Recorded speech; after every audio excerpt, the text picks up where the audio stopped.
Bonjour tout le monde. Voici le premier exemple de cours de thermodynamique chimique pour ingénieurs.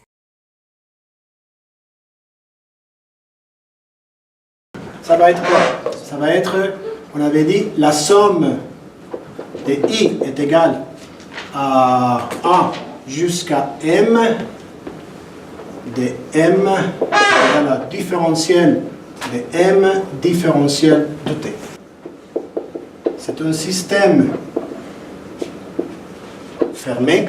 M est égal à 0. Bilan de masse devient différentiel de M sur différentiel de T est égal à 0. Ça veut dire quoi? Mais pour que si un numérateur-dénominateur est égal à 0, la seule façon que soit 0, c'est que le numérateur soit 0. C'est-à-dire le différentiel de M est égal à 0. Je veux l'intégrer de l'état 1 jusqu'à l'état 2. Ça veut dire que M2 moins M1 est égal à 0. Voilà, M2 est égal à M1. Je connais la masse, je viens de démontrer que la masse est constante. Deuxième partie, on va faire le bilan d'énergie. On avait dit qu'on avait la somme de I égale à 1 jusqu'à M de tous les courants fois l'enthalpie, tous les courants d'enthalpie, toutes les énergies potentielles, toutes les énergies cinétiques, plus la chaleur, plus le travail, ça va être égal à le différentiel de l'énergie totale du système par rapport au temps. C'est un système fermé. Donc, comme c'est un système fermé, ça c'est égal à 0. Ça on avait dit, M est égal à 0.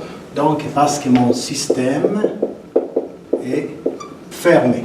Mon bilan de l'énergie devient Q plus W est égal à la différentiel par rapport T de la masse du système fois l'énergie interne du système fois l'énergie potentielle du système fois l'énergie cinétique du système. La masse est connue, est constante, donc il peut sortir cette intégrale-là. L'énergie potentielle est égale à 0 parce que le système est fixe, il ne bouge pas, ça veut dire que le système est fixe, le système ne change pas son hauteur et pourtant le système, il n'y a pas d'énergie potentielle. L'énergie cinétique est 0 pour la même raison. Donc dans ce cas-là, j'aurai que M qui est constante, sorte l'intégrale. Ça, ici, je vais avoir le différentiel par rapport au temps de l'énergie interne du système. On avait que Q plus W est égal à M différentiel de l'énergie interne par rapport au T. Alors ici, on peut faire une séparation des variables. Donc on a Q plus W différentiel de temps est égal à M qui est constante, différentiel du. Alors ici, on peut intégrer ça de l'état 1 jusqu'à l'état 2. Alors ici, cette intégrale-là, ça va nous donner le Q total plus le W travail total est égal à MU2 moins U1.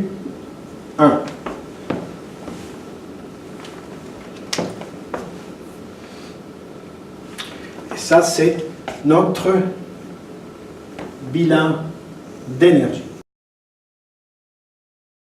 Alors, dans mon état 1, j'ai ce système-là qui a une pression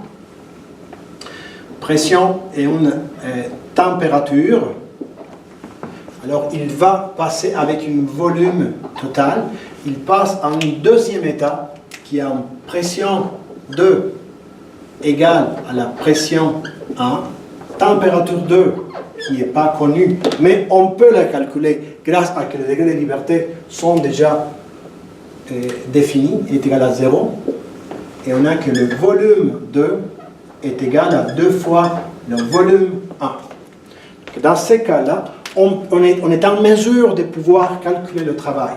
Donc le travail des fluides, dans ce cas, ça va être égal à l'intégrale de l'état 1 jusqu'à l'état 2 de la pression différentielle de volume. Il faudrait qu'on vérifie la convention des signes. Dans ce cas, c'est le système qui fait du travail. Donc, quand c'est le système qui fait du travail, le système perd l'énergie en faute de travail. Donc, ce travail-là a un signe négatif. Le travail se fait sans frottement et la pression est constante. Comme la pression est constante, je peux sortir la pression. Ça va être P moins P. C'est l'intégrale de l'état 1 jusqu'à l'état 2 différentiel de V. Ça veut dire que ça va être P est égal à V2 fois V2 moins V1. Le travail fluide est égal à P fois V2 moins V1. Calculer la chaleur, ça va être Q est égal à M U2 moins U1 moins, ça c'est négatif, plus le travail P V2 moins V1.